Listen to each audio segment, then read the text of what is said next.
What's going on? Welcome to Conversations with Carrie. And you know what? I just wanted to come on here today.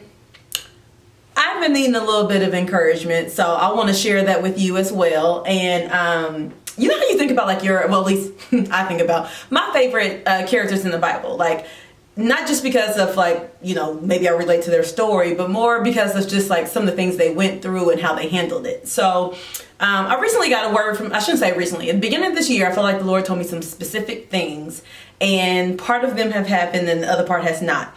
And this waiting period has been like, wow, like it's been pretty difficult, and I've been learning how to not doubt the word of the Lord. And I was like, okay, Lord, I'm needing some help. So I go to my word and I'm like, who had a really long waiting period? At first, I love Joseph and hearing about like how he went from the pit to the palace. But David is like my favorite Bible character. When I get up to heaven, I'm going to say, David, holla at your girl. Let's talk about when you were in the wilderness and running from Saul and you had already been anointed king. Like, Samuel had came, the oil poured all down you. You defeated Goliath. You up here singing or playing your harp for the current king. And all this time, you went from basically being what? I think he was like 13, 17, something around there, but didn't become king until he was in his 30s. And I'm like, that's a really long waiting period. So I went to like study David to understand what did he do in the meantime? And there's one particular story that stood out to me, so I'm going to share it with you guys. 1 Samuel chapter 30 is when it's talking about David's victory over the Amalekites. And just to give you some background, the Amalekites, Saul, the current king, was given instruction to basically destroy all the Amalekites. The king, the livestock, the women, the kids, everybody. God was like, I want you to kill everybody.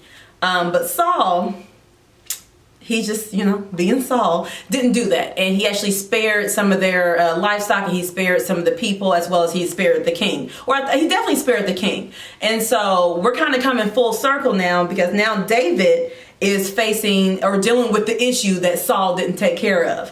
So side note, can we talk about that being the lesson? When God tells you to do something and you don't do it, you're not just causing the issue for yourself and being disobedient, but you're causing the issue for generations down the line. So, when there's something like, oh, he told you not to do this or he told you not to do that, sometimes it's not just for your benefit, but it's from those that come after you. That was for free. But anyway, so we're going to dive really quick into talk about like the type of characteristics during this when David gets this victory, but he didn't immediately come from a victory. So it's starting out. David is coming back from, he was staying in Ziklag at the time. And side note, y'all know I don't be pronouncing these names right, so hang in with the sister. I promise I'm gonna try my best.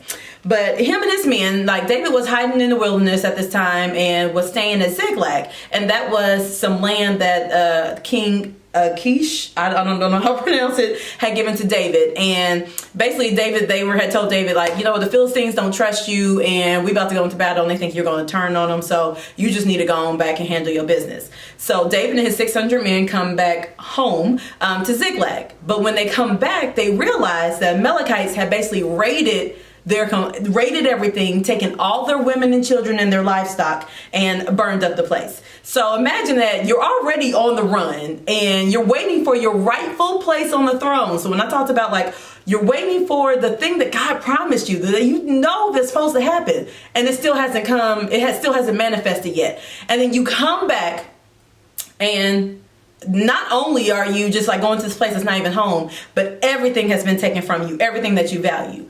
But that's not just it. So when they get back, one of the things I noticed first about David, and it says in 1 Samuel 34, then David and the people who were with him lifted their voices and wept until there was no strength in them to weep.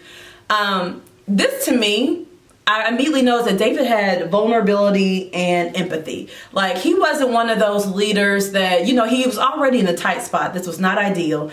And he noticed that his people were hurting, and, he lost things as well. And they just basically cried until they could cry no more. And I don't know about you, but sometimes when you're in that waiting season, the tears just come and you just feel like, I'm tired of crying over this. But sometimes you got to cry till you can cry no more. But then, so it says in verse 6, moreover, David was greatly distressed because the people spoke of stoning him, for all the people were embittered, each one because of his sons and his daughters. But David strengthened himself in the Lord his God. So that made me think, first of all, now you got some shady company if all of a sudden they like, now if we hadn't been here, David, our people wouldn't even, my wives and my kids wouldn't even be gone. So all of a sudden they about to turn their backs on David and try to attack him. Now, also, if you don't know, David had some like rough brothers with him. Like they was some, we gonna tear everything up. Like, he was going and literally raiding lands with 600 men, just like ripping them apart, doing what he needed to do with 600 men. So that, you already know that he was with like some straight gangsters up in that mug. Instead of like being like, oh my gosh, and making a hasty decision, doing something that he had no business doing, instead he strengthened himself in the Lord. And I imagine he probably got on his knees and was just like giving the Lord worship and was just like, Father, you have got to take care of this. And he just turned to him, because it also says in verse 8, David inquired of the Lord, saying, shall I pursue this band? Shall I overtake them? And he, God, said to him, pursue, for you will surely overtake them, and you will surely rescue all. So not only did he use had some empathy and vulnerability in the beginning, but then he was also using wisdom and humility. It was like, you know what, these people are coming for me, but I know who to turn to. I know the same man that rescued me from the bear and the lion when I was being the shepherd boy, and also allowed me to kill the Goliath. Let me turn to him. Let me seek him and seek his knowledge. And I love that the Lord was like, yep, go ahead and overtake him. So I'm sure he felt strengthened in the Lord. And I think about that as I was reading this, I was just like, Lord, that's what I'm trying to do. I'm around here waiting. Things ain't happening like I thought they would. Like literally somebody busted out my window in my car about 2 weeks ago. Like stuff been going down. Now, keep in mind, it's not as bad as somebody taking your family and all your livestock. But either way it goes, I was like, Lord, I'm turning to you. I need to strengthen myself in you. I'm doing the same thing I saw David do, because I need to know what I need to do next. So needless to say, David gets all his people, all his men, but actually they left, I want to say 200 were left behind because they were so tired. Remember, they had just came from a different battle, so they were tired. And so David and the rest of the 400 men went forth. They got all their stuff back. Lord restored all of it, and they were able to take anything that those looters had already taken. So even that was brought back. And it says in verse 19, but nothing of theirs was missing, whether small or great, sons or daughters, spoil or anything that they had taken for themselves. David brought it all back. So come on, Jesus. I'm like, if I know that you can restore all of that for David, and this is with a band of people that, they were taking wives and daughters. In the other time, they probably would have raped them and everything else. But it says David brought it all back and nothing of theirs was missing. But that's not the end of the story, though. Remember that only 400 went, and there were still 200 waiting. So on the way back, they're like, oh, well, we ain't gonna share nothing with them. We taking every main thing back. They didn't fight for us. They didn't come and get all of our daughters and stuff. We give them their family, but then they can take that and go on somewhere. We're not giving it to everything. But I love, even at this time, David still showed his true character and why he was ready to be king. And he said in verse 23, you must not do so, my brothers, with what the Lord has given us, who has kept us and delivered into our hand the band that came against us. And who will listen to you in this matter? For as his share is who goes down to battle, so shall his share be who stays by the baggage. They shall share alike. So that lets me know that David was also generous and fair, and he didn't let the people's opinion sway him. Not when they were talking about stoning him, but also when he knew that, you know what? Yes, only 400 of us went and fought, but the other 200, they're just as important for the ones that stayed and watched our baggage and make sure that somebody didn't come and take all of our stuff again. So no, we're going to share with them, and we're going to give what's theirs, and they're going to stay a part of this. And I think oftentimes when you're pressured, and I'm sure he was tired, he was happy to see his wife, he was happy to see his kids, and he was probably just like, okay, this is too much going on. Or actually, I don't think he had any kids yet. But anyway, he was like, this is a lot going on. But the Lord, he still remembered like who he was. Because remember, he had inquired of the Lord. And I'm sure the Lord also gave him wisdom, like, no, be generous, be fair. Make sure that you're taking care of all your men and all your people.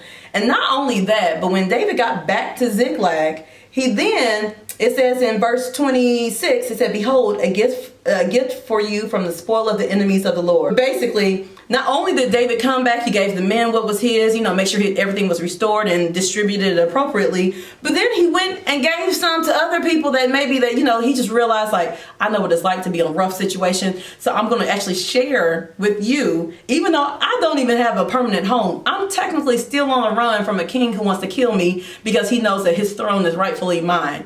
But yet I'm still going to share and do everything with you. So to me, that's why I want to meet David. I want to talk with David and be like, okay, not only were you just a great example of a king, but you were already demonstrating the characteristics that you were going to need as a king. You were demonstrating that in your rough time. So I want to encourage you today, while you're waiting, I know it's hard. And I know sometimes it's hard. You got people yapping in your ear. You got people that maybe are turning on you that you thought would be there for you and hold you down. Whatever it might be, continue to inquire of the Lord first and know and believe what he has told you. Believe what he has spoken into your heart. Because I promise you, he does not, his word does not return unto him void. And demonstrate the characteristics and the integrity that you're going to need at the time when the Lord manifests what he's promised you. Demonstrate that now. David was acting as a king right then and there. He was always acting as a leader, even when he was pressed and things weren't going his way. Because I feel like he knew, okay, I'm going to be able to use this. This is only a situation that's going to help me in the future. And if you know the story of David, he faced a lot of different things. He was not perfect by any means, but he was a man after God's own heart. And I feel like he definitely demonstrated that in that story. So again, just wanted to come over here and talk to you about, while you're waiting, what you should do in the meantime and how you can turn to your word and learn from different characters in the Bible like David. And maybe when you and I, if we never meet in person, when we see each other in heaven, you're going to be like, girl, I did what David did. And I'm going to be like, did you? And we'll just have a good old time worshiping the Lord. So I ask that you stay encouraged and thank you so much for joining Conversations with Carrie. Until next time.